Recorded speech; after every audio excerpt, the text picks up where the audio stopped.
اعوذ باللہ من الشیطان الرجیم بسم اللہ الرحمن الرحیم نحمدہ ونصلی ونسلم علی رسولہ النبی الکریم الامین ونحن علی ذالک لمن الشاہدین والشاکرین والحمد للہ رب العالمین اما بعد فاعوذ باللہ من الشیطان الرجیم بسم اللہ الرحمن الرحیم وَإِذَا قِيلَ لَهُمْ آمِنُوا كَمَا آمَنَ النَّاسُ قَالُوا أَنُؤْمِنُ كَمَا آمَنَ السُّفَهَاءُ أَلَا إِنَّهُمْ هُمُ السُّفَهَاءُ وَلَكِنْ لَا يَعْلَمُونَ صدق اللہ العظیم وصدق رسولہ النبی الکریم الامین ونحن علی ذالک لمن الشاہدین والشاکرین والحمد للہ رب العالمین ان اللہ وملائکتہ یصلون علی النبی یا ایہا الذین آمنوا صلوا علیہ وسلموا تسلیما صلاۃ والسلام علیک یا سیدی یا رسول اللہ وعلی آلک واصحابک یا سیدی یا حبیب اللہ مولاي صلی وسلم دائما ابدا علی حبیبک خیر الخلق كلهم یا ربی بالمصطفى بلغ مقاصدنا واغفر لنا ما مضى یا واسع الکرم صلی اللہ علیک یا محمد صلی اللہ علیہ وآلہ وسلم۔ اللہ تبارک و تعالیٰ اور حضور نبی کریم رؤوف الرحیم صلی اللہ علیہ وسلم کی حمد و ثنا کے بعد قرآن مجید فرقان حمید برہان رشید میں سے سورہ بقرہ کی آیت نمبر 13 آپ کے سامنے تلاوت کرنے کا شرف حاصل ہوا ہے، جس میں اللہ تبارک و تعالیٰ ارشاد فرماتے ہیں کہ وَإِذَا قِيلَ لَهُمْ آمِنُوا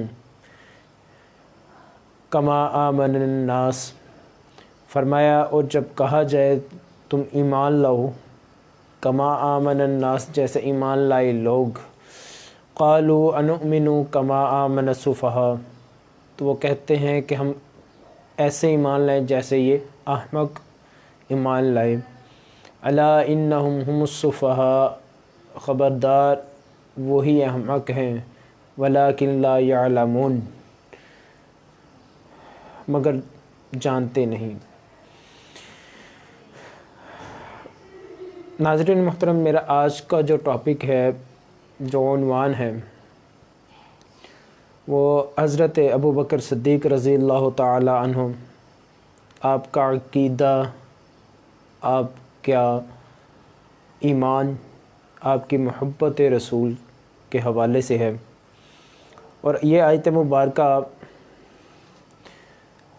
بیسیکلی جو مفسرین کرام لکھتے ہیں کہ یہ منافقین کے بارے میں جو ہے وہ اتاری گئی ہے، کہ جب منافقین کو جو یہ کہا گیا کہ تم ایمان لاؤ جیسے یہ لوگ ایمان لائے ہیں، ان لوگوں سے الناس سے مراد حضور نبی کریم صلی اللہ علیہ وسلم کے صحابہ کرام تھے۔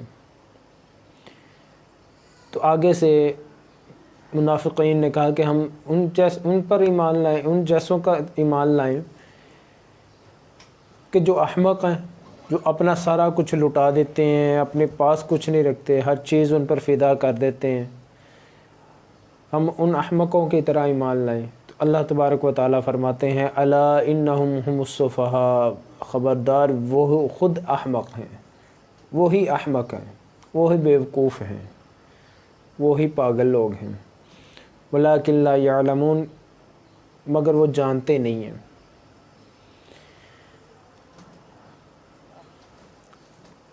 الناس سے مراد حضور نبی کریم رؤوف الرحیم صلی اللہ علیہ وسلم آپ کے اصحاب پاک تھے۔ وہ اصحابہ مطہرات، اصحاب پاک کہ جو حضور نبی کریم صلی اللہ علیہ وسلم کے بہت قریبی تھے اور آپ پر جان و مال ہر چیز قربان کرنے والے تھے۔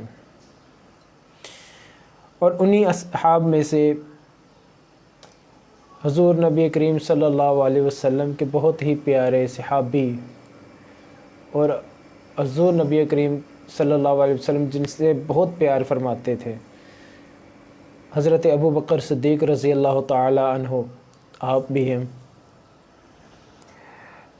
حضرت ابوبکر صدیق رضی اللہ تعالی عنہ، آپ کے بارے میں تھوڑا سا ایک تعارف جو ہے وہ میں کرواتا چلوں کہ آپ کی پیدائش عام الفیل سے تقریباً 2.5 سال قبل اور ہجرت سے تقریباً 50 سال 6 ماہ قبل جو ہے وہ 573 عیسوی میں مورخین لکھتے ہیں کہ آپ کی پیدائش جو ہے وہ ہوئی تھی۔ آپ کا جو نام ہے وہ عبداللہ اور آپ کی کنیت ابو بکر ہے۔ صدیق، عتیق، ثانی اثنین اور صاحب الرسول یہ آپ کے القابات ہیں، اور حضرت ابو بکر صدیق رضی اللہ تعالی عنہ آپ ابو بکر صدیق کے نام سے ہی مشہور ہوئے تھے، اور حضرت ابو بکر صدیق رضی اللہ تعالیٰ عنہ آپ حضور نبی کریم رؤوف الرحیم صلی اللہ علیہ وسلم سے تقریباً 2.5 سال جو تھے وہ چھوٹے تھے۔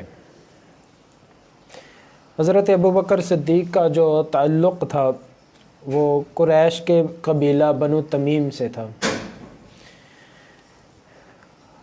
ابو بکر صدیق رضی اللہ تعالیٰ عنہ آپ کو بہت سارے اعزازات حاصل ہیں، بہت سارے کارنامے آپ نے سر انجام دیے ہیں، جس میں ایک سب سے بڑا کارنامہ، جو سب سے بڑا کام جو حضور نبی کریم صلی اللہ علیہ وسلم کے بعد حضرت ابو بکر صدیق رضی اللہ تعالیٰ عنہ آپ نے فرمایا کہ آپ نے قرآن مجید کے جو ٹکڑوں میں لکھا ہوا تھا اس کا ایک مجموعہ تیار کیا، قرآن پاک کو مجموعہ کیا، اس کو جمع کیا اور اس کو ایک کتابی شکل دی، کیونکہ اس دور میں جب حضور نبی کریم صلی اللہ علیہ وسلم پر وحی نازل ہوتی تھی تو چمڑے کے ٹکڑے پر یا کسی پتے کے اوپر جو ہے وہ آیات کریمہ جو ہے وہ لکھی جاتی تھی۔ حضرت ابو بکر صدیق رضی اللہ تعالی عنہ آپ کو یہ شرف حاصل ہے کہ آپ نے اس سارے قرآن کا مجموعہ اکٹھا کیا اور اس کو مصحف کا نام دیا۔ حضرت ابو بکر صدیق رضی اللہ تعالی عنہ آپ کو حضور نبی کریم رؤوف الرحیم صلی اللہ علیہ وسلم کے ظاہری حیات مبارکہ میں 3 دن امامت کا شرف بھی حاصل ہوا۔ 3 دن حضور نبی کریم کے جو آخری ایام تھے، آپ علیل تھے، تو آپ نے امامت کروائی۔ حضرت ابو بکر صدیق نے حضور کے حکم کے مطابق 3 دن امامت کروائی، اور مورخین لکھتے ہیں کہ تقریباً 17 نمازیں جو ہیں وہ آپ نے پڑھائیں حضور کی ظاہری حیات مبارکہ میں، اور حضور کے وصال کے بعد آپ کو پہلے خلیفہ ہونے کا بھی شرف حاصل ہے۔ آپ خلیفہ اول سے بھی جانے جاتے ہیں، آپ کو خلیفہ اول بھی کہا جاتا ہے۔ آپ کا وصال 63 سال کی عمر میں 22 جمادی الثانی سن 13 ہجری کو پیر کے دن میں ہوئی تھی۔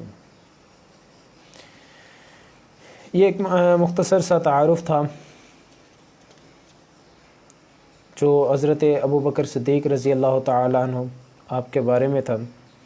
مورخین نے اس کو نقل فرمایا ہے۔ حضرت ابو بکر صدیق رضی اللہ تعالیٰ عنہ، کیونکہ آج کل بہت ساری ایسی چیزیں جو ہیں وہ سامنے آ رہی ہیں ختم نبوت کے حوالے سے، لیکن ہم لوگوں کا ایمان کتنا کمزور ہے یہ ہم خود نہیں جانتے۔ یہ ہم خود نہیں جانتے کہ ہمارا ایمان کتنا کمزور ہے، ہم کتنے ویک ہیں اس معاملے میں۔ صحابہ اکرام کا عقیدہ کیا تھا، آپ کی ایمان کی پختگی کیا تھی؟ حضرت ابو بکر صدیق رضی اللہ تعالیٰ عنہ آپ کی جو سیرت ہے، آپ کے جو اعمال ہیں، آپ کا جو ایمان ہے، وہ ہمارے لیے مشعل راہ ہے۔ اگر ہم حضرت ابو بکر صدیق رضی اللہ تعالیٰ عنہ آپ کے ایمان کے جیسا ایک چھوٹا سا، اتنا سا بھی ایمان اگر ہمارے اندر جاگ جائے نا، تو ہم بہت آگے نکل سکتے ہیں، ہم ختم نبوت پر پہرا دے سکتے ہیں۔ لیکن ہمارے اندر ایک ذرہ برابر ایمان جو ہے وہ موجود نہیں ہے، کیونکہ جس طرح ختم نبوت کے بارے میں، جس طرح قادیانی جو ہیں وہ اس ٹائم مسلمانوں پر حملہ آور ہو رہے ہیں ہر لحاظ سے، حکمرانی سطح پر، نیچے عوام کی سطح پر، ہر طرح سے جس طرح سے وہ مسلمانوں پر حملہ آور ہو رہے ہیں، ہم لوگوں کو کوئی ہوش ہی نہیں ہے، ہم لوگوں کو کوئی پرواہ ہی نہیں ہے کہ وہ ہم پر کس طرح سے حملہ آور ہو رہے ہیں۔ میں نے ایک سوشل میڈیا پر پوسٹ دیکھی تھی، اب پوسٹ کرنے والا ہی بہتر جانتا ہے کہ وہ حقیقت تھی یا نہیں، میں نے وہ آپ کے ساتھ شیئر کرتا ہوں۔ وہ پوسٹ کیا تھی، وہ یہ تھی کہ جو قادیانی ہیں انہوں نے گاؤں میں جا کر، دیہاتوں میں جا کر، گلیوں میں جو ہے وہ اعلان کرتے ہیں کہ پرانے پھٹے ہوئے شہید جو ہیں وہ قرآن پاک دے دو اور نئے قرآن پاک مفت میں لو، اور وہ پرانے قرآن پاک اکٹھے کر اپنے جو ان کے اپنے انہوں نے مترجم کیے ہوئے ہیں، اپنے جو انہوں نے قرآن پاک کے ترجمے کیے ہوئے ہیں اور جو اعرابات انہوں نے لگائے ہوئے ہیں، وہ لوگوں میں مفت تقسیم کر رہے ہیں۔ یہ ایک پوسٹ میں نے دیکھی تھی جو آپ لوگوں کے ساتھ شیئر کر رہا ہوں کہ اس حد تک وہ یہ کام جو ہے وہ کرنے لگے ہیں۔ یہ بالکل واضح اعلان ہے اللہ تبارک و تعالیٰ کا کہ قرآن پاک کی حفاظت وہ خود کرے گا، اس کی حفاظت کا ذمہ اللہ تبارک و تعالیٰ نے اپنے پہ لیا ہوا ہے، اور جب تک اللہ تبارک و تعالیٰ نہیں جائے گا مسلمان کے دل سے قرآن پاک نہیں نکل سکتا۔ گاؤں دیہات کے لوگ جو بھی مجھے سن رہے ہیں، میں ان سے یہ گزارش کروں گا کہ اگر آپ کو کوئی اس طرح کا کوئی مسئلہ درپیش آتا ہے، آپ کا قرآن پاک شہید ہو جاتا ہے، پرانا ہو گیا ہے، تو آپ کسی بھی گزرتے ہوئے گلی میں سے گزرتے ہوئے کسی سے یہ لے کر نہ تبدیل کرو۔ اعرابات میں جفر آ جاتا ہے، جب اعراب کا ایک زبر سے زیر سے پیش سے شد مد کا اگر ذرا سا بھی فرق آ جائے تو معنی کہاں سے کہاں پر چلا جاتا ہے۔ تو اگر اس طرح کا کوئی مسئلہ آ جاتا ہے تو اپنے مقامی جو مسجد ہے وہاں پر عالم دین موجود ہیں، خطباء موجود ہیں، امام صاحب ہیں، خطیب صاحب ہیں، آپ ان سے رابطہ کر کے، اگر آپ شہر میں نہیں آ سکتے، دور دراز دیہات میں رہ رہے ہیں، تو ان سے مشورہ کر کے، ان سے بات کر کے آپ جو ہے وہ یہ چیز اپنا مسئلہ حل کر سکتے ہیں۔ لیکن اس طرح راہ گزرتے ہوئے چلتے ہوئے کسی سے قرآن پاک فری میں لینے کی جو ہے وہ ضرورت نہیں ہے۔ یہ اپنی حفاظت کرے، اپنے ایمان کی حفاظت کرے۔ حضور نبی کریم رؤوف الرحیم صلی اللہ علیہ وسلم، آپ حضرت ابو بکر صدیق رضی اللہ تعالیٰ عنہ، آپ کے بارے میں کیا فرماتے تھے؟ آپ فرمایا کرتے تھے کہ ابو بکر جتنا فائدہ، جتنا منافع مجھے تیرے مال نے دیا ہے، مجھے آج تک کسی کے مال نے نہیں دیا۔ ایک اور جگہ حضور نبی کریم صلی اللہ علیہ وسلم فرماتے ہیں کہ جب مسجد نبوی شریف کے لیے جگہ لینی تھی نا، تو حضور نے فرمایا کہ جگہ خریدنی ہے مسجد نبوی کے لیے۔ جب حضرت ابو بکر صدیق رضی اللہ تعالیٰ عنہ آپ کو پتہ چلا تو آپ جس کی جگہ تھی، وہ بچے تھے، ان کے پاس چلے گئے اور ان سے جا کر خرید لی۔ علماء کرام، آپ کو ابھی تک جتنے بھی علماء کرام نے فرمایا ہوگا، آپ کو یہی چیز انہوں نے بیان فرمائی، ہر عالم دین یہی چیز بیان فرماتا ہے کہ زمین کو خریدا گیا۔ حضرت ابو بکر صدیق رضی اللہ تعالیٰ عنہ، آپ ایک مانے جانے والے جو ہے وہ تاجر تھے، تجارت کرتے تھے، بہت زیادہ مشہور تھے تجارت میں، بہت ہی اعلیٰ تجارت آپ کیا کرتے تھے۔ اور ایک تاجر کو کیا یہ نہیں پتا کہ خریدنے میں اور سودا کرنے میں کوئی فرق ہے کہ نہیں؟ تو آپ نے احادیث مبارکہ میں بھی یہی الفاظ استعمال کیے کہ آپ نے خریدی اور خرید کر مسجد کے نام پر وقف کی، سودا نہیں کیا۔ کو ہم جیسا ہوتا نا تو جا کر بحث کرتا کہ یار یہ 5 لاکھ لے لو، کہ نہیں جناب یہ میں 10 لاکھ میں نے سیل کرنی ہے، 5 لے لو، 6 لے لو، 6.5 لے لو، 7، 8، 9، پھر کہیں جا کے 10، اور اگر کہیں 7، 8 میں بات بنتی تو ہم بناتے۔ حضرت ابو بکر صدیق رضی اللہ تعالیٰ عنہ آپ کا ایمان تھا کہ جو لفظ، جو الفاظ، جو بات حضور کے منہ سے نکل گئی وہ ہر حال میں پوری کرنی ہے، جو حکم آپ نے دے دیا وہ ہر حال میں پورا کرنا ہے، چاہے دنیا ادھر سے ادھر ہو جائے۔ کوئی بھی حدیث مبارکہ ایسی نہیں ملتی، کوئی بھی، کہ جس میں حضرت ابو بکر صدیق رضی اللہ تعالیٰ عنہ آپ نے حضور کی کسی بات پر حضور سے سوال کیا ہو۔ کبھی بھی ساری زندگی آپ نے نبی کریم صلی اللہ علیہ وسلم پر کبھی بھی کسی بھی بات پہ سوال نہیں کیا۔ حضرت بلال حبشی رضی اللہ تعالیٰ عنہ، آپ کا بڑا مشہور واقعہ کہ جب آپ کو خریدا گیا تو امیہ بن خلف کے سے جو ہے وہ حضرت بلال حبشی کو آپ کو بھی خریدا گیا، نہ کہ اس کا سودا کیا گیا۔ بڑا مشہور واقعہ آپ نے علماء سے سنا ہوگا۔ تو تب بھی جب انہوں نے فرمایا حضور نبی کریم صلی اللہ علیہ وسلم نے کہ بلال کو خریدنا ہے، تو ابو بکر صدیق اٹھے اور امیہ بن خلف کے پاس چلے گئے اور جا کے کہنے لگے کہ میرا غلام لے لو، بلال مجھے دے دو۔ امیہ ایک دفعہ جو ہے وہ حیران و پریشان رہ گیا کہ آپ کا غلام اتنا حسین خوبصورت غلام ہے، بلال کالے رنگ کا، موٹے ہونٹ، کسی کام کا نہیں، کام کوئی ڈھنگ سے آتا نہیں ہے، تمہارے غلام نے جو ہے وہ پورا تمہارا بزنس سنبھالا ہوا ہے، تجارت سنبھالی ہوا ہے، تمہارے سارے جو ہے وہ اکاؤنٹنگ کا کام وہ سارا کرتا ہے، دیکھ بھال وہ کرتا ہے، اور تم اس کے ساتھ اس کو جو ہے وہ ادلی بدلی کرنے لگے ہو۔ دل میں تھوڑا سا اور لالچ آیا، کہنے لگے میں صرف غلام کے بدلے غلام نہیں دوں گا، میں تو ساتھ میں 10,000 دینار بھی لوں گا۔ حضرت ابو بکر صدیق کہنے لگے 10,000 دینار وہ بھی دیے، مجھے بس بلال دے دے۔ امیہ بن خلف کہنے لگے کہ کیا چیز تجھے اس میں نظر آئی ہے؟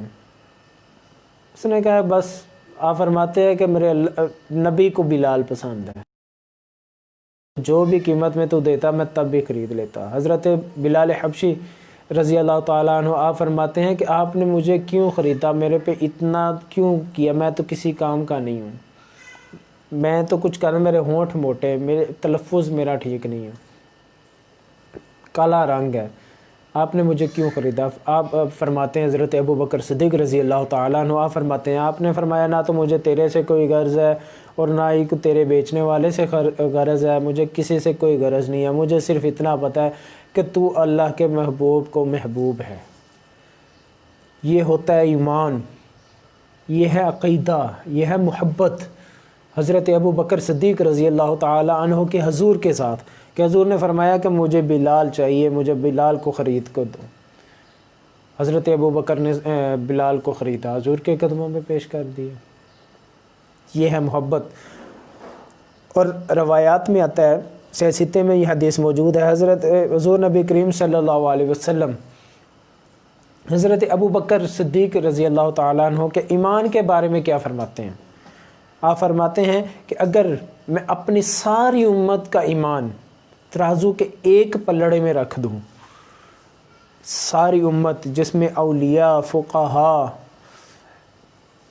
اور تابعین، تبع تابعین، اصحابہ کرام، آپ کی جو ہے وہ پنجتن پاک، آپ کی اولاد، ازواج مطہرات، سب، آپ فرماتے ہیں آپ نے امت کا لفظ استعمال کیا ہے کہ ساری امت میں حضور کے آل اولاد، آپ کے جتنے بھی صحابہ، تابعین، تبع تابعین، بزرگان دین، اولیاء اکرام، جتنے بھی سلاست طریقت کے بزرگان دین ہیں، سب، ساری امت کا مراد سب، آپ نے فرمایا میں ساری امت کا اگر ایمان ترازو کے ایک پلڑے میں رکھ دوں اور ابو بکر صدیق کا ایمان ایک پلڑے میں رکھ دوں، تو پھر بھی ابو بکر صدیق رضی اللہ تعالیٰ عنہ آپ کا حضور فرماتے ہیں کہ اس کا ایمان جو ہے وہ وزنی ہوگا، اس کا پلڑا بھاری ہوگا۔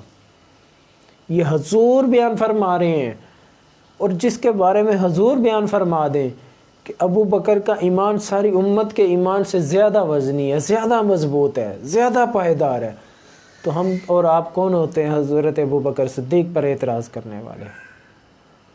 اسی طرح ایک اور روایت میں حضور نبی کریم صلی اللہ علیہ وسلم ارشاد فرماتے ہیں کہ میں نے جس کے سامنے بھی دین پیش کیا، اسلام کو پیش کیا، یہ اسلام کے جب آغاز تھا تب کی بات حضور نبی کریم صلی اللہ علیہ وسلم کر رہے ہیں۔ فرماتے ہیں کہ جب بھی میں نے کسی کے سامنے دین رکھا، اسلام رکھا، دین اسلام کو کسی کا سامنے پیش کیا تو اس نے مجھ سے دلیل مانگی، معجزہ مانگا، کوئی معجزہ دکھاؤ۔ پہلے جتنے بھی انبیاء کرام پیغمبر گزرے ہیں ان کو کوئی نہ کوئی معجزہ جو ہے وہ ہوتا تھا، اور حضور نبی کریم صلی اللہ علیہ وسلم کو، آپ کو تو اللہ تبارک و تعالیٰ نے سراپا ہی معجزہ بنا کر بھیجا ہے۔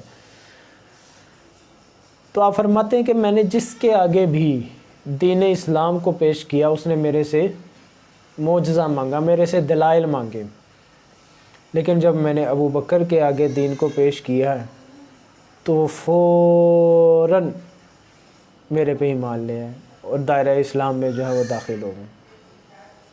حضور نبی کریم آپ کے ایمان کی گواہی دے رہے ہیں۔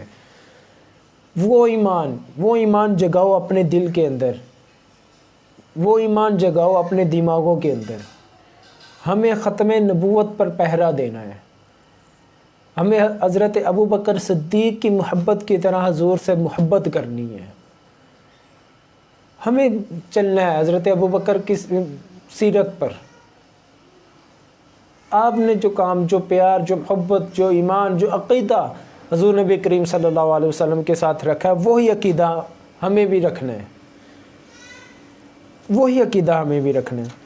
بخاری شریف کے اندر روایت موجود ہے، حضرت عمر فاروق رضی اللہ تعالیٰ عنہ آپ اس کو روایت کرنے والے ہیں۔ آپ فرماتے ہیں کہ ایک دفعہ حضور نبی کریم صلی اللہ علیہ وسلم نے ارشاد فرمایا کہ احرام باندھو، عمرہ کے لیے چلتے ہیں۔ کس کے لیے چلتے ہیں؟ عمرہ شریف کے لیے، عمرہ ادا کرنے کے لیے چلتے ہیں۔ حضرت عمر فاروق رضی اللہ تعالیٰ عنہ آپ فرماتے ہیں کہ ہم 1500 صحابہ کرام کے ساتھ عمرہ کے لیے نکلتے ہیں۔ میقات مدینہ سے ہم نے احرام جو ہے وہ باندھے اور حدیبیہ کے مقام پر پہنچے۔ لبیک اللہم لبیک کی صدائیں لگاتے ہوئے ہم جب حدیبیہ کے مقام پر پہنچے تو اہل قریش جو ہے وہ اتنے تعداد میں صحابہ کرام کو حضور نبی کریم صلی اللہ علیہ وسلم آپ کی سرداری میں، آپ کی نگرانی میں آتے ہوئے جب صحابہ کرام کو دیکھا پریشان ہو گئے اور حدیبیہ کے مقام پر آ گئے، اور آ کر آپ کو جو ہے وہ آپ کے سامنے کھڑے ہو گئے، آپ کو روک دیا گیا۔ جب آپ کو روک دیا گیا تو ادھر قریش مکہ نے آ کر آپ کو روک دیا، اور مکہ کے سفیر عروہ بن مسعود آپ جو ہیں وہ حضور کی بارگاہ میں حاضر ہوتے ہیں، اور حاضر ہو کر فرماتے ہیں کہ آپ کو اس سال عمرہ کرنے کی اجازت نہیں ہے۔ وہاں پر جو ہے وہ بحث و تکرار شروع ہوئی۔ سفیر مکہ جو ہیں وہ فرماتے ہیں، عروہ بن مسعود فرماتے ہیں، آپ کہتے ہیں کہ آپ جنگ کی نیت سے آ رہے ہیں۔ حضور نے فرمایا ہم عمرہ کی ادائیگی کے لیے آئے، ہم جنگ کے لیے نہیں آئے۔ لیکن حضور نبی کریم صلی اللہ علیہ وسلم کے ساتھ جو 1500 صحابہ کرام تھے وہ اتنے جوان تھے، اتنے طاقتور تھے کہ اہل قریش جو ہے، اہل مکہ والے جو وہ ڈر گئے تھے، جس کی وجہ سے انہوں نے سفیر کو بھیجا اور آپ کو جو ہے وہ عمرے سے منع فرمایا۔ جب آپ کو روکا گیا تو آپ سے بات چیت شروع ہو گئی۔ تھوڑی سی مورخین لکھتے ہیں، بخاری شریف میں موجود ہے کہ حضور نبی کریم صلی اللہ علیہ وسلم نے فرمایا کہ ہم احرام باندھے ہوئے ہیں، ہم جنگ کی نیت سے نہیں آئے، ہم عمرہ کرنے کے لیے آئے ہیں۔ اور سفیر مکہ جو کہتے ہیں، حضرت عروہ بن مسعود کہتے ہیں، آپ کہتے ہیں کہ 1500 صحابہ کرام کے ساتھ ہیں، اختلافات بڑھے اور پھر معاملات طے ہوئے، مختصراً بیان کر رہا ہوں، اور پھر مشروط صلح جو ہے وہ طے پائی، جس میں جو سب سے بڑی وہ بات تھی کہ اس سال آپ کو عمرہ نہیں کرنے دیا جائے گا، آپ کو اگلے سال جو ہے وہ عمرہ کرنے دیا جائے گا۔ صلح ہونے کے بعد حضور نبی کریم صلی اللہ علیہ وسلم نے حدیبیہ کے مقام پر آپ نے ارشاد فرمایا کہ صحابہ کرام سے جو 1500 صحابہ کرام موجود تھے، آپ کو ارشاد فرما رہے ہیں کہ اٹھو، اپنے اپنے بال کاٹو ٹینڈ کرواؤ، کپڑے تبدیل کرو اور چلو واپس چلیں۔ 1500 صحابہ کرام موجود ہیں۔ حضرت عمر فاروق رضی اللہ تعالیٰ عنہ آپ فرماتے ہیں کہ 1500 صحابہ موجود ہیں، اور جب حضور نے یہ ارشاد فرمایا آپ اٹھ کر اپنے جو ہے وہ حجرہ مبارک میں چلے گئے، اور سارے صحابہ کرام ادھر ادھر دیکھنے لگے، ایک دوسرے کی طرف سوالیہ انداز سے دیکھ رہے ہیں، اور کوئی اٹھ نہیں رہا کہ ہم جا کر جو ہے وہ حضور کے فرمان پر عمل کریں، اپنے بال منڈوائیں، سر منڈوائیں اور کپڑے چینج کریں۔ لیکن حضرت عمر فاروق رضی اللہ تعالیٰ عنہ آپ فرماتے ہیں کہ اگر سب سے پہلے کسی نے اس پر عمل کیا تو حضرت ابو بکر صدیق رضی اللہ تعالیٰ عنہ، اور آپ کے چہرے پر اتنی اطمینانیت تھی، اتنے مطمئن نظر آ رہے تھے کہ جیسے سارا معاملات سے آپ باخبر ہوں۔ آپ اٹھے، آپ نے جا کر سر منڈوایا اور کپڑے چینج کیے۔ حضرت عمر فاروق رضی اللہ تعالیٰ عنہ آپ ذرا تھوڑے جلالی طبیعت کے تھے۔ آپ کہتے ہیں کہ میں حضور نبی کریم صلی اللہ علیہ وسلم کے حجرہ پاک کی طرف گیا، حاضر ہوا، سلام عرض کی، اور میں جلالی طبیعت سے میں نے حضور نبی کریم صلی اللہ علیہ وسلم سے عرض کی کہ یا رسول اللہ، کیا ہمارا دین سچا نہیں ہے؟ کیا آپ سچے اللہ کے نبی نہیں ہیں؟ کیا ہمارا خدا سچا نہیں ہے؟ حضور نے فرمایا ہاں بالکل سچا ہے۔ تو آپ نے کہنے لگے کہ ہم پھر مشروط عمرہ کیوں کریں، ہم مشروط صلح کیوں کریں، ہم نیچے لگ کر نیچے آ کر ہم کیوں یہ سارے کام کر رہے ہیں؟ تو حضور نبی کریم صلی اللہ علیہ وسلم آپ نے ارشاد فرمایا کہ میں وہی کرتا ہوں جو اللہ کا حکم ہوتا ہے۔ تو آپ عرض کرنے لگے، حضرت عمر فاروق رضی اللہ تعالیٰ عنہ آپ عرض کرنے لگے کہ یا رسول اللہ، آپ نے ہی کہا تھا، آپ نے ہی احرام بندھوایا تھا کہ چلو عمرہ کرنے کے لیے چلیں، تو ابھی آپ عمرہ کیا نہیں اور آپ کہتے ہیں کہ واپس چلیں۔ ہم نے عمرہ تو ابھی کیا نہیں۔ حضور نبی کریم صلی اللہ علیہ وسلم نے ارشاد فرمایا کہ عمر، میں نے ہی کہا تھا کہ چلو عمرہ کے لیے چلیں، لیکن میں نے یہ نہیں کہا تھا کہ اس بار ہی ہم عمرہ کریں گے، اگلے سال کریں گے۔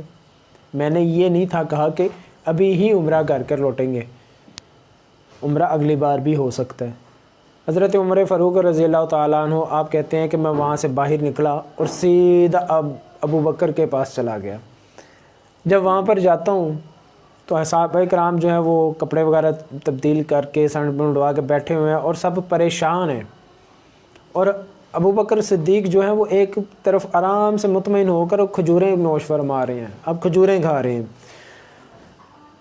اب کہتے ہیں میں سلام عرض کی، سلام عرض کرنے کے بعد میں نے وہی سوال دہرایا، کیا ہمارا دین سچا نہیں ہے؟ کیا ہمارا اللہ سچا نہیں ہے؟ کیا ہمارا اسلام سچا نہیں ہے؟ ہمارا نبی سچا نہیں ہے؟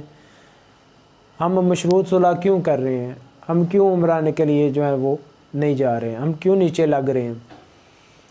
تو حضرت عمر فاروق رضی اللہ تعالیٰ عنہ آپ فرماتے ہیں کہ مجھے وہی جواب دیا جو حضور نبی کریم صلی اللہ علیہ وسلم کی زبان مبارک سے جو نکلا تھا۔ حضرت ابو بکر صدیق نے بھی وہی ارشاد فرمایا کہ بے شک حضور وہی فرماتے ہیں جو اللہ کی طرف سے حکم ہوتا ہے۔ تو حضرت عمر فاروق رضی اللہ تعالیٰ عنہ آپ کہتے ہیں کہ حضور نے ہی تو کہا تھا کہ ہم عمرہ کے لیے جا رہے ہیں، ہم عمرہ ادا کریں گے۔ تو حضرت ابو بکر صدیق نے بھی وہی جواب دیا کہ حضور نے یہ تو نہیں کہا تھا نا کہ اسی سال ہی ہم کریں گے۔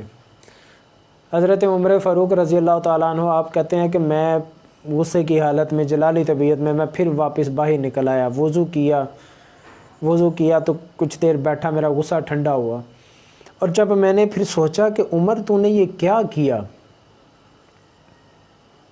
حضور کی باتیں کو سنا، ادھر سے ابو بکر صدیق کی باتوں کو سنا، جب دونوں کی باتیں ذہن نشین کی، دونوں کی باتوں کو دہرایا، تو کہتے ہیں حضرت عمر فاروق رضی اللہ تعالیٰ عنہ فرماتے ہیں، ذرا غور سے سنیے گا آپ یہ الفاظ، حضرت عمر فاروق فرماتے ہیں کہ میں ابو بکر کے جو ہے وہ عمل کے برابر جو ہے وہ میرے اعمال نہیں ہیں، تو میں ان کے ایمان کے ساتھ مقابلہ کرنے چلا تھا، میں ان کے ایمان کے ساتھ کہاں پہنچ سکتا ہوں، میرے تو اعمال ان کے اعمال کے برابر نہیں ہیں۔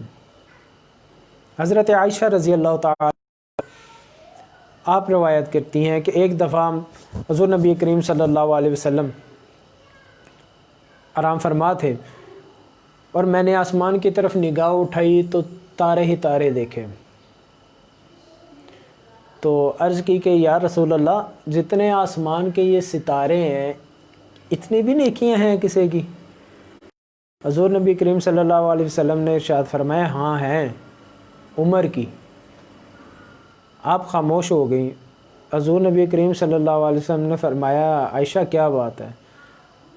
حضرت عائشہ رضی اللہ تعالیٰ عنہ آپ فرماتی ہیں کہ یا رسول اللہ، میں تو سمجھی تھی کہ آپ میرے والد ابو بکر کا نام لیں گے۔ تو حضور نبی کریم صلی اللہ علیہ وسلم نے فرمایا کہ عمر کی ساری زندگی کی نیکیاں اور ابو بکر کی ایک دن کے اعمال جو ہیں وہ ایک سے بھی کم ہیں۔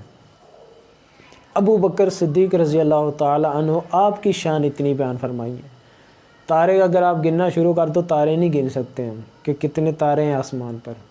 ان سے زیادہ جتنے ان کے اعمال ہیں، جتنی ان کی نیکیاں، اتنی نیکیاں حضرت ابو بکر صدیق کی ایک رات کی نیکی ہیں۔ یہ ہے ایمان، یہ ہے ایمان، یہ ہے عقیدہ جو حضور نبی کریم رؤوف الرحیم صلی اللہ علیہ وسلم کے ساتھ حضرت ابو بکر صدیق کا تھا۔ مشکوٰۃ شریف کے اندر حدیث موجود ہے،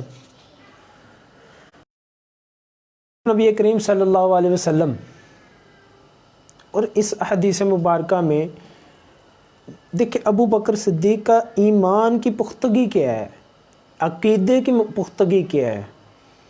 میں ایمان، عقیدہ کی اور پیار و محبت کا اس لیے بار بار ذکر کر رہا ہوں، اسی لیے بار بار دہرا رہا ہوں ان الفاظ کا، کیونکہ ہم لوگوں میں عقیدے کی کمی ہے، ہم لوگوں میں ایمان کی کمی ہے۔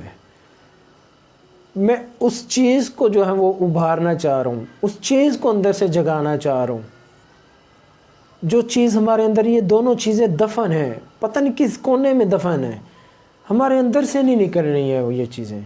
نہ ہم ایمان ہمارا باہر نکل رہا ہے، نہ ہمارا عقیدہ ہمارے سامنے آ رہا ہے۔ اگر ہمارا عقیدہ ہمارے سامنے آ جائے تو ہم ختم نبوت پر کسی کو بھی بات کرنے کی جرت نہ ہو کہ کوئی ختم نبوت پر بات کر سکے۔ ہم اتنا زبردست پیرا ختم نبوت پر دے سکتے ہیں، اور اگر ہمارا ایمان پہ جاگ جائے تو ہم اتنا ایمان کے ساتھ ہم جنگ کر سکتے ہیں، لڑ سکتے ہیں کفر کے ساتھ کہ اس کو نیست و نابود کر سکتے ہیں۔ حضور نبی کریم رؤوف الرحیم صلی اللہ علیہ وسلم آپ تشریف فرمائے، ایک سائڈ پہ حضرت ابو بکر صدیق تشریف فرمائے، دوسری طرف حضرت عمر فاروق رضی اللہ تعالیٰ عنہ آپ تشریف فرمائے۔ مشکوٰۃ شریف کے اندر یہ روایت موجود ہے۔ حضور دعا فرما رہے ہیں، دعا کیا فرماتے ہیں؟ حضور فرماتے ہیں یا اللہ میری امت کو بخش دے۔ حضور دعا فرماتے ہیں، حضرت ابو بکر صدیق، حضرت عمر آپ فرماتے ہیں آمین۔ تو اللہ تبارک و تعالیٰ کی طرف سے جواب آتا ہے کہ محبوب میں نے 70,000 جو ہے وہ امتی کو بخش دیا۔ جب ابو بکر نے سنا نا، ابو بکر صدیق رضی اللہ تعالیٰ عنہ آپ فرماتے ہیں کہ یا رسول اللہ کم ہے، تھوڑے اور کروا لیں، تھوڑے اور مانگ لیں۔ آپ نے پھر دعا فرمائی یا اللہ میری امت کو بخش دیں۔ آپ فرماتے ہیں کہ اللہ تبارک و تعالیٰ نے فرمایا میں رمضان کی ہر رات کو 70,000 کے برابر جو ہے وہ امت کو بخش دوں گا۔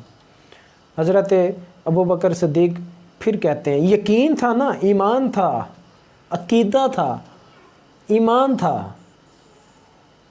جانتے تھے کہ حضور جو کہہ رہے ہیں وہ حقیقت ہے، وہ سچ ہے، اس پر ایمان لاتے تھے، اس کو دل سے تسلیم کرتے تھے۔ یہ ہے حضرت ابو بکر صدیق رضی اللہ تعالیٰ عنہ کا ایمان، عقیدہ۔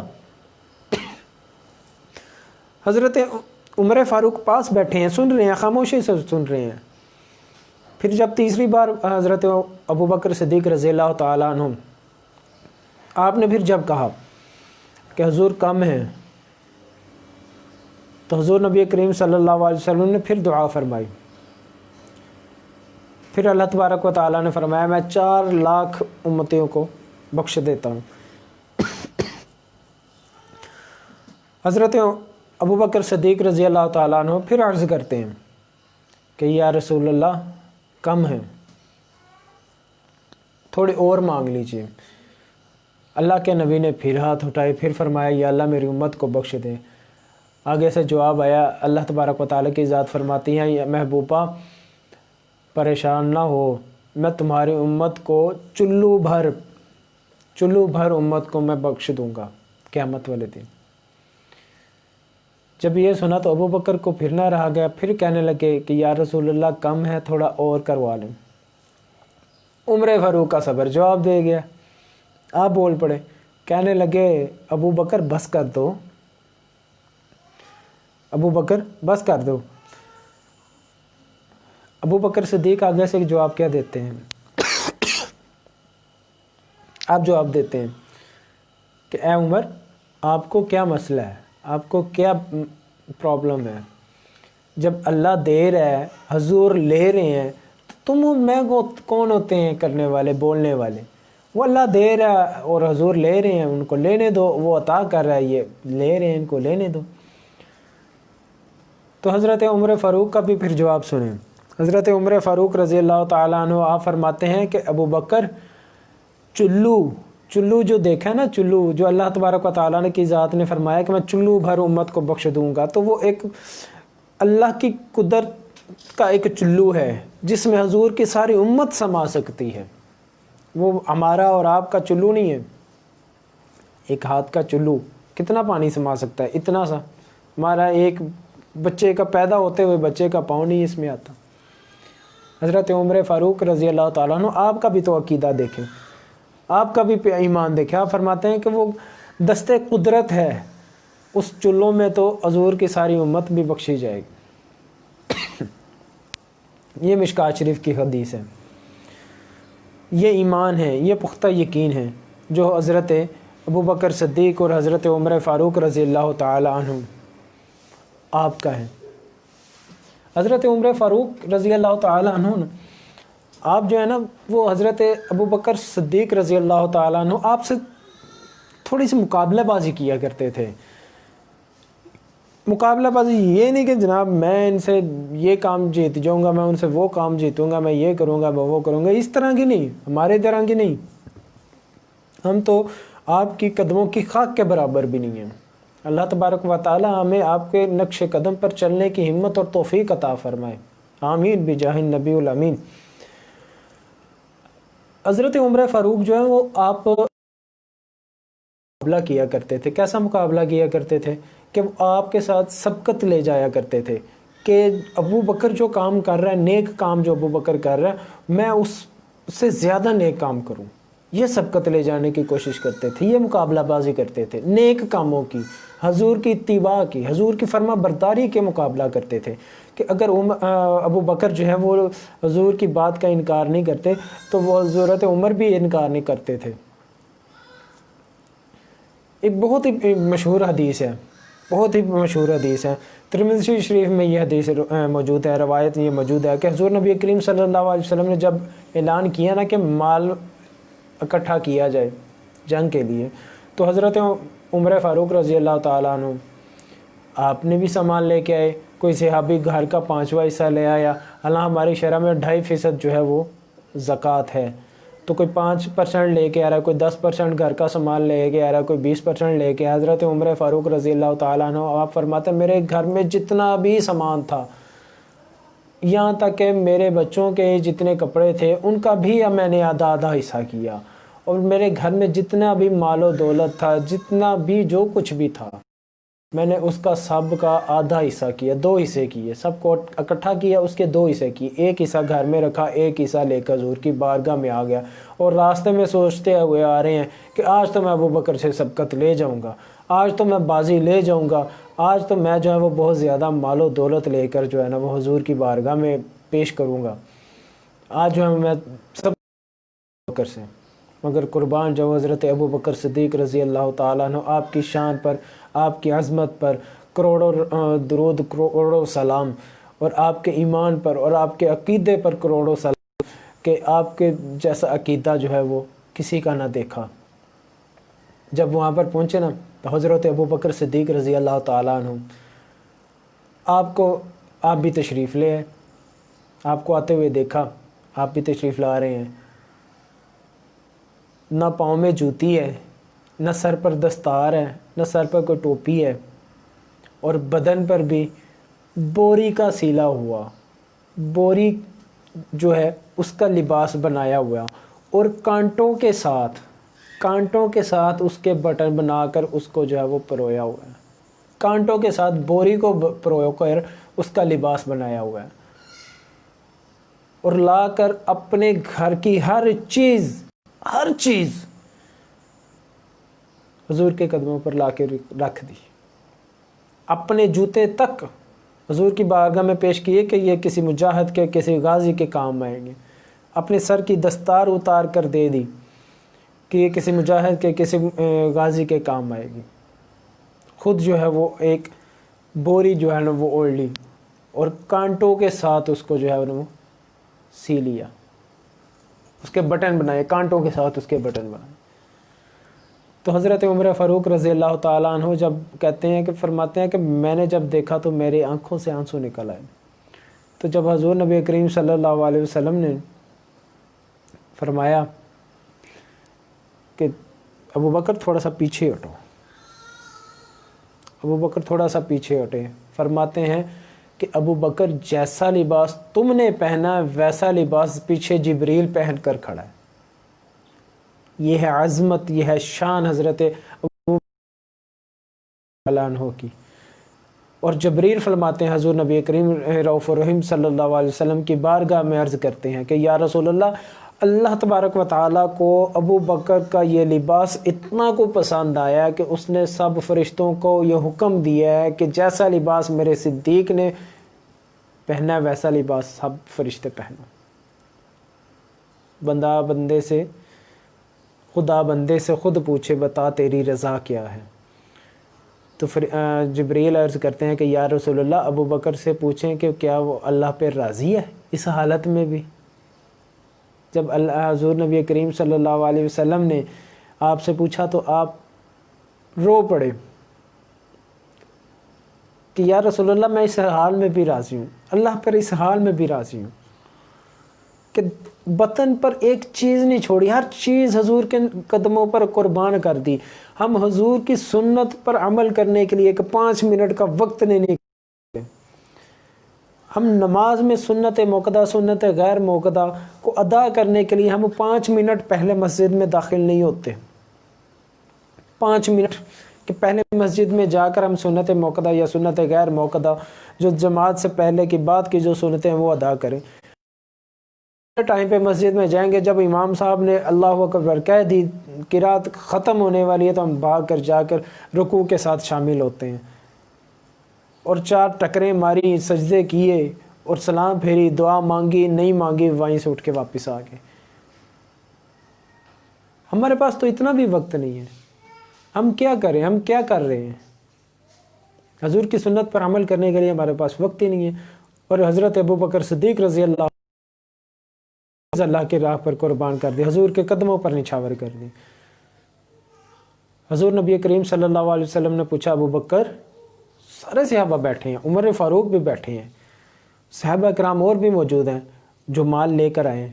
حضور نے کسی سے نہیں پوچھا، فرمایا ابو بکر بتاؤ گھر میں کیا چھوڑ کر آئے ہو؟ سننا اب یہ وہ لوگ سنیں جنہوں نے گھروں کے اندر لکھا ہوا ہے، گاڑیوں پر لکھا ہوتا ہے کہ میرے لیے صرف اللہ کافی ہے۔ اب میں کہتا ہوں اگر کسی کے لیے صرف اللہ کافی ہے نا تو وہ پھر کلمہ بھی آدھا پڑھے، لا الہ الا اللہ پڑھے، پھر محمد رسول اللہ بھی نہ پڑھے۔ یہ بات تو شیطان نے بھی کی تھی نا کہ میں نے صرف اگر سجدہ کرنا تو صرف تجھے کرنا ہے، میں سجدہ کروں گا اور مانگتا ہوں تو صرف تجھے مانتا ہوں۔ وہ بھی اللہ کے بنائے ہوئے پیغمبر کو، حضرت والسلام کو نہیں تھا ماننا، اس کا انکار کیا تھا، وہ مردود ہو گیا اور قیامت تک وہ مردود رہے گا۔ تو یہی کام ابھی بھی یہ سلسلے جاری ہیں۔ اللہ کافی ہے، لیکن اللہ نے ہی محبوب دیا ہے، ہمیں اپنا محبوب ہمیں دیا ہے، ہمیں اپنے محبوب کی امتی بنایا ہے۔ اور مسلمان ہونے کے لیے شرط ہے کہ جہاں پر لا الہ الا اللہ وہاں پر محمد رسول اللہ بھی پڑھا جائے گا۔ اور اللہ تبارک و تعالیٰ نے واضح طور پر اعلان کر دیا کہ اگر اللہ کی وحدانیت کے ساتھ محبوب کی رسالت کا آپ اقرار نہیں کرو گے تو آپ کبھی مسلمان نہیں ہو سکتے۔ لا الہ الا اللہ پڑھتے رہو، کون کہے گا آپ کو کہ مسلمان ہو گئے؟ لا الہ الا اللہ پڑھتے رہو، صبح سے لے کر رات تک پڑھتے رہو، آپ مسلمان کہلاؤ گے؟ نہیں کہلا سکتے جب تک آپ ساتھ میں محمد رسول اللہ نہیں پڑھو گے۔ اللہ نے اپنا محبوب عطا کیا ہے، اپنا محبوب عطا کیا ہے کہ جس کے صدقے میں ساری کائنات بنی ہے، جس کے وسیلے سے یہ سب کچھ بنا ہے، اور ہم ان کی انکاری کرتے ہیں۔ معاذ اللہ، استغفر اللہ، اللہ تبارک و تعالی محفوظ رکھے، ہم ان کے جو ہے وہ عیب تلاش کرتے ہیں ان میں کہ ہمارے لیے صرف اللہ کافی ہے، حضور تو کچھ کر نہیں سکتے۔ الا ان اولیاء اللہ لا خوف علیہم ولا هم یحزنون، کوئی خوف نہیں ہے، کوئی غم نہیں ہے۔ اللہ تبارک و تعالیٰ نے اپنے پاک کلام کے اندر ارشاد فرمایا کہ میں نے زمین کی مٹی پر حرام کر دیا کہ وہ نبیوں کے جسموں کو کھا نہیں سکتی، وہ قبر کے اندر زندہ بھی ہیں اور ان کو رزق بھی عطا کیا جاتا ہے۔ یہ شان ہے انبیاء کی۔ اور جو امام الانبیاء ہیں، کیا وہ حیات نہیں ہے؟ کیا وہ سن نہیں رہے؟ کیا وہ دیکھ نہیں رہے ہم لوگوں کو؟ بڑی مشہور حدیث پاک ہے کہ حضور نبی کریم رؤوف الرحیم صلی اللہ علیہ وسلم، حضرت ابو درداء رضی اللہ تعالیٰ عنہ آپ روایت کرتے ہیں، سیاستہ کے اندر یہ روایت موجود ہے کہ حضور نے فرمایا مجھ پر درود بھیجا کرو۔ آپ فرماتے ہیں حضور آپ کے وصال کے بعد بھی؟ فرمایا ہاں، میرے وصال کے بعد بھی میرے پر درود بھیجا کرو۔ ایک روایت میں آتا ہے کہ ہفتے کے 6 دن فرشتے میری بارگاہ میں درود پیش کرتے ہیں، یا رسول اللہ یہ فلاں بن فلاں نے آپ پر درود و سلام بھیجا ہے، اور میں جمعے والے دن جو ہے وہ ڈائریکٹ امتی کا جو درود و سلام سنتا ہوں۔ جمعے والے دن کی فضیلت بتائی ہے، درود شریف کی فضیلت بیان فرمائی حضور نے۔ اس سے زیادہ اور بڑا کیا ثبوت ہو سکتا ہے؟ سنیے حضرت ابو بکر صدیق رضی اللہ تعالیٰ عنہ آپ نے کیا ارشاد فرمایا۔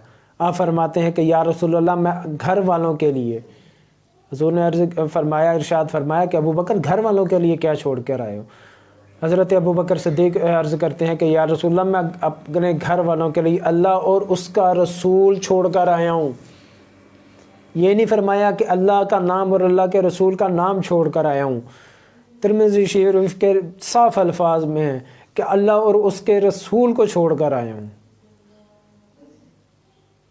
اللہ اور اس کا رسول چھوڑ کر آیا ہوں۔ صرف اللہ کافی نہیں ہے، اللہ کے ساتھ محمد الرسول اللہ اللہ نے جوڑا ہے، اس نام کو اللہ نے اپنے نام کے ساتھ جوڑا ہے۔